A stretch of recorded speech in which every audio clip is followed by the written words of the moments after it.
Fortet is back! Fortet is back. Keiran Hebden is here to bless the world with some more electronic music. This guy's been at it for God knows how many years, putting out great release after great release after great release. What a consistent discography this man has, not even just in the world of electronic music, but just in the world of music generally. You don't really get many artists that can hit it out the park with so many different albums and stylistically changing things up each time as well. It's impressive as hell what a talent this man is. And instead of beating around the bush, I may as well just go straight into this and say that this album here is pretty damn great. It's just proving what Fortet is so bloody good at.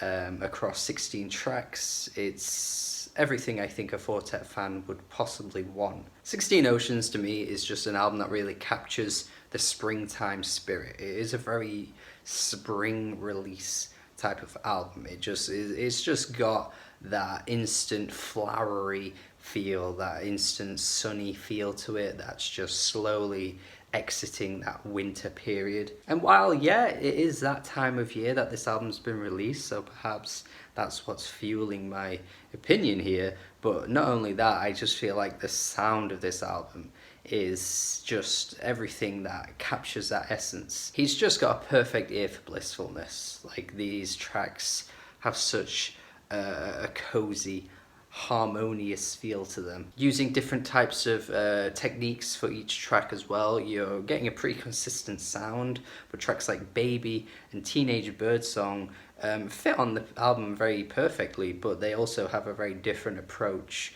to the electronic sound that obviously Keiran has been giving us for so many years. Baby has vocals from Ellie Goulding, would you believe, which usually wouldn't appeal to me whatsoever because I think she has a really screechy and annoying voice, but the way that the vocal sample is used on this track is fucking great, and the deep house banging beat as well only really gets me wanting to see a full album from Fortet like this in the near future, because I think he'd absolutely kill it with the samples that he would use, because he's just so good at that. The way Teenage Birdsong blossoms, honestly, is wonderful as fuck.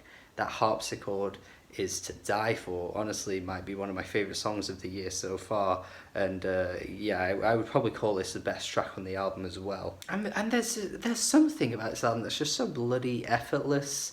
Like, there's something that just makes it feel all seamless. It flows so well. Like, I gotta wonder if it's just because he's been at this for years that he's just crafted everything down to a T that makes it just sound so polished. You know, like, I can't quite explain how it is like that, but it just is. I mean, Love Salad, like, do I even have to explain how it sounds? Just fucking put that on and just get lost in it, man. Like, that entire track is just near flawless. Like, this man has the perfect execution of crafting a melody. Like, he just knows how to fucking make a melody. I would say my favourite album, I think, is probably There Is Love in You. And every time I play that album, like, hours after, friggin' melodies from that thing will just be stuck in my head for, like, continuous hours. Like, just random ones will just be there, like, jammed in my head.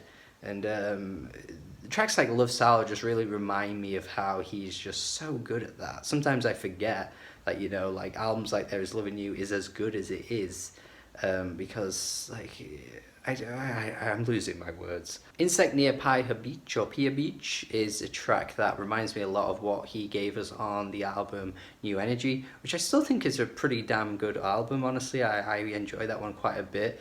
I know a lot of people kind of threw it aside, but I still think it's got the same qualities that Fortet's been giving us all these years as well.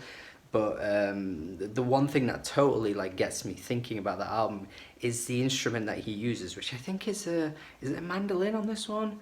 I'm not entirely sure. But he used a lot of that on that last album, and you can tell that it's continuing through to this album with that kind of experimentation with the different types of instruments being used. It just has this really free-flowing sound to it that I think makes his album sound as, like, crisp in their quality as they do. Also, shout out to that little whip in the track too. That little whip sound effect, whoosh, that's so good. It's so effective. It's so random and like cartoonish, but I feel like it works so well. Once we reach that second half of the album, though, there's a change in scenery, I think. The approach to the tracks is much more subtle and ambient, whereas the first half of the album definitely had more eventful tracks, I would say. I could definitely imagine people thinking that the second half is weaker than the first half, and in fact I've seen a few people say that already, where once you get into the quieter, whispery tracks, it's not quite as enjoyable for some people, but I actually think this is still a really strong section of the album, and I continue to enjoy much of what Keiran is doing here. For example, I do think 4T Recordings is still an absolutely beautiful track. I think the angelic vocals on this one are so enchanting and wonderful to listen to. Like, I could listen to this for so much longer than it actually lasts, to be honest. It's really a track that could go on for like 5 or 6 minutes, and I think I'd still be like in awe of how it sounds. Green captures that crack of dawn feel to it somehow. Reminds me of how the album cover actually looks with that blurriness, and you can see like the trees in the background and like the nature feel to it, almost as if like, you know, you've just opened the curtains and your eyes are a bit like, oh, and then green suddenly starts playing. That's exactly what I think when I hear this track. So like the second half of the album still has qualities that I'm just wowed by and still keep me engaged, to be honest. So as much as, yeah, sure, the first half has definitely got the more exciting and engaging tracks, I still think what we get in the second half is pretty damn great too. The minor issue though is those random 1 minute interlude type tracks that don't really take you anywhere. Sort of reminds me of that MoMA Ready album that I reviewed really positively early in the year, where you have that just one random track just in the middle that kind of doesn't really do anything, or it's just like a roadblock that stops the album for some reason. And this album has a few of those actually, which I think are a bit random and probably didn't need to be there. Hi, hello, and then straight into ITSM. Like, I don't really know what these two tracks are there for, to be honest. You could remove them. I think the album would flow quite a bit better without them, actually. But it's only a minor complaint, though, because it's not like they're there and they ruin the album. They're just a bit like...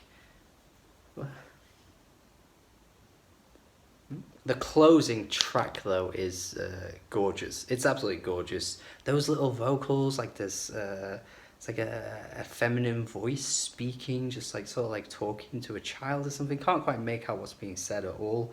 Just reminds me so much of what you get on Kagiyaki by Masakatsu Tagaki, which is an album I love. It's just that backdrop with the gorgeous instrumentation with those vocals really get me thinking about that album. Like, that album had a lot of that on there too. It was very whispery and quiet, but also very effective. And I think I think it works for a great closer. Honestly, a great album to me. I think this is such a great album. Possibly his best in around 10 years, actually, which isn't to say that his past work across these 10 years has been poor, because it hasn't. I said New Energy is good, and some of the other releases are good too, but yeah, this might be like the best we've had since There Is Love in You.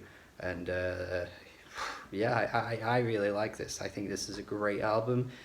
Just really goes to show how Fortet can expand upon his sound and still give us great music all these years later. To me, just showing that he's one of the best. He's flexing on us with this album. It's great. I think an 8 out of 10 is worthy here, and definitely one of the highlights in the year so far, and only really adding to the quality of electronic releases so far this year too. I think it's been a really strong year for electronic music. Maybe it's a sign of things to come. Maybe most of the year will continue at this pace. We shall see. Thank you for watching my review. Hopefully you had a good time watching it, and let me know what you think. If you think it's good or great, or you might think it's not good or great. You might think it's bad. You might think it's bad. Let me know why. Thank you for watching. Have a good day. Subscribe, and goodbye.